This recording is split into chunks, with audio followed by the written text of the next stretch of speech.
Hey mga brods, nababalita na nga sa TNT Tropang Giga na ito pong si Mikey Williams ay gusto na nilang ibalik mga kabrods. Gusto nilang offer nito ng 1.7 million pesos mga brods. Pero anong ginawa ng ahente nito po ni Mikey Williams mga kabrods? Tinanggihan yun, 1.7 million pesos. At ito na nga, here goes SMB mga kabrods. Ang San Miguel Beermen kasi kahit naman magandang kanilang nilalaro ngayong Group B, kahit papalit-palit sila ng import, Jordan Adams, Sheldon Mack, tapos Jordan Adams ulit mga kabrods, kahit papano ay nananalo talaga ang SMB dito. At ito na ang SMB, nakaabang dito sa TNT Tropang Giga nung nalaman nila at naaalarma sila na ito pong si Mikey Williams gustong bumalik sa kanila. Dito na gumagalaw ang SMB. Dahil ito pong si Mikey Williams, meron din naman itong kondisyon sa TNT Tropang Giga. Yes mga kabrods, babalik si Mikey Williams sa kanilang lineup, pero may kondisyon si Mikey Williams, gusto neto ma-i-trade sa ibang kupunan agad mga kabrods para naman hindi magkaroon ulit ng init. Ito pong TNT, yung kampo ng TNT at ang kampo ni Mikey Williams mga kabrods. Dahil kapag hindi na gusto ng kupunan sa isang player tapos ang isang player ay hindi na rin gusto ang isang kupunan, anong mangyayari mga kabrods? Masisirang chemistry, masisirang pundasyon ng isang kupunan mga kabrods. Kaya ito na nga, mas maganda kung itong si Mikey Williams ay ma-i-trade na ng TNT Tropang Giga. Yung 1.7 million pesos, tinanggihan yan ni Mikey Williams. Pero ito ng SMB. Alam natin na nandito ang kanyang kuya-kuyahan na si Chris Ross. Matagal na itong kanyang kaibigan mga kabrods. Hindi pa nga nakakapunta ng PBA si Mikey Williams, si Chris Ross na ang gumagabay para nga madraft ito pong si Mikey Williams sa PBA. Kaya mas gusto niya dito dahil nandito ang kanyang kuya-kuyahan. Pati yung isa rin niyang best friend na si Jamie Malonzo na nasa Ginebra mga kabrods, nandun din sa Gin Kings. Kaya it's either Ginebra or SMB yung mapupuntahan ni Mikey Williams mga kabrods. So yun na nga, yung 1.7 million pesos tinanggihan ni Mikey Williams, pero ang SMB gustong ofera ng mas malaki. Ito pong si Mikey Williams, nagre-range ito ng 1.8 million pesos to 2 million pesos mga kabrods kada buwan ang offer ng SMB dito. Pero may condition din ng SMB, ibibigay nila. Ito po talagang gustong offer ni Mikey Williams, gusto niyang sahod mga kabrods kada buwan. Pero dapat dalhin ni Mikey Williams ito pong kupunan na San Miguel Beermen sa championship round, dahil kapag hindi nga niya mapadala sa kampyonato round mga kabrods at hindi magkaroon ng kampyonato, ay babawasan nila ng malaki ang sahod ni Mikey Williams, or it's either i-waive nila ito pong kontrata ni Mikey Williams sa San Miguel Beermen.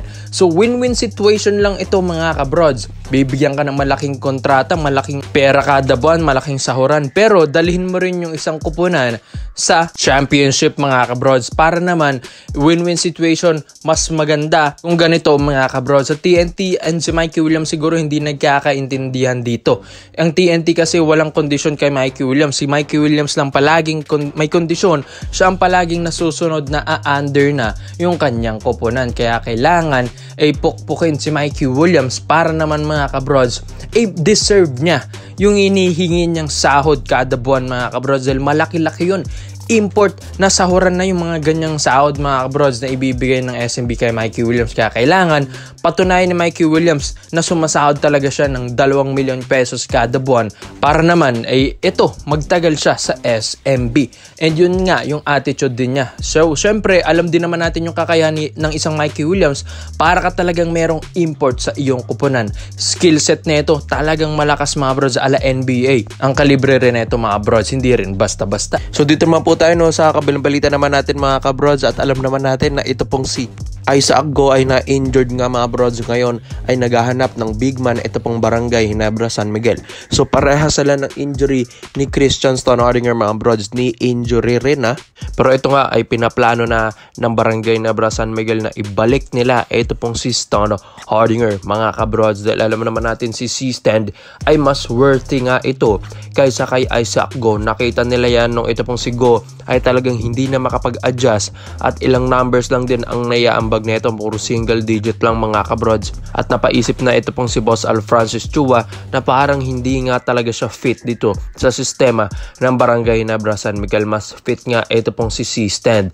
Kaya nga mga brods, sa lahat po ng mga comments natin, sa mga reports, sa mga bosses ng mga fans, sabi nila mas maiging ibalik ito pong si C-Stand sa Barangay Ginebra San Miguel bago pa mahuli ang lahat mga kabros. Ito pong si C-Stand nga ay baka nga magkaroon pa ito ng offer overseas once na gumaling ito.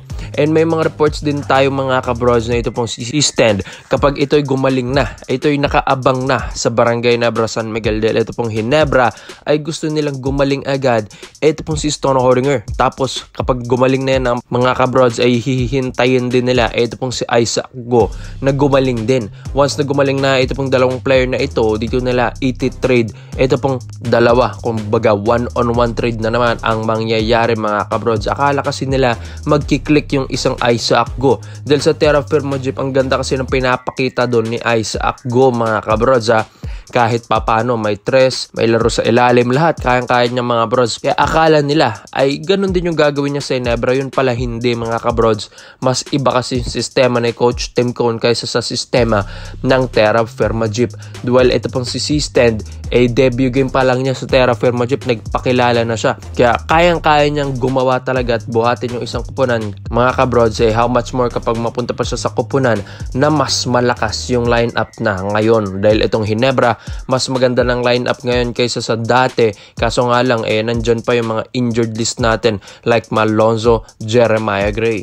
Well, ngayon okay naman ang Ginebra. Ang lagay ng Ginebra sa Group B ay umaangat-angat din sila. Nasa top 3 teams din sila dyan mga kabrods. Pero yun nga, kailangan din kasi ng big man ngayon ng Ginebra. Hindi man nila mabalik si C-Stead ngayon pero naghahanap na ngayon ng big. Ito pong Ginebra, balak nga nilang ibalik pa. Ito pong si Greg Zilla, Greg Slaughter mga kabrods. Kaya ito pong si C-Stand yun nga, talagang nanghinayang sila ng trinade nila ito dahil sayang na sayang talaga mga kabrods. Kung si C-Stand nga yung nandito malay natin baka nanalo pa sila sa SMB or hindi man tambak sa 49 points yung ginawa ng SMB sa kanila kamakailan lang mga kabrods. Alam ko babawi ang Ginebra, magbabounce back yan at alam na nila kung paano manalo dahil nagising sila against SMB. Sa pagkatambak ng SMB sa kanila ay dito na maghahanap ng big man ng Ginebra while injured si Isaac Go mga kabrods. Malay natin mas gumaling agad ito pong si C-Stand or malay natin mga kabrods nagdadahilan lang ng injury ito pong si Stone Hordinger para nga mas mapadali ang paglipat niya agad sa ibang kupunan overseas or bumalik sa Barangay Ginebra San Miguel. Kaya mga brods aabangan natin ito pong si C-Stand kung talagang makakabalik na sa Barangay Ginebra San Miguel. Kaya komento mo lang ang opinion mo dito mga brods at isayin natin yan. Kung saan ba mas babagay si C-Stand sa Terra Firma Jeep, overseas o Barangay Ginebra San Miguel. Salamat po sa panonood mga brods. This is Overrated Highlights lang. I'm out.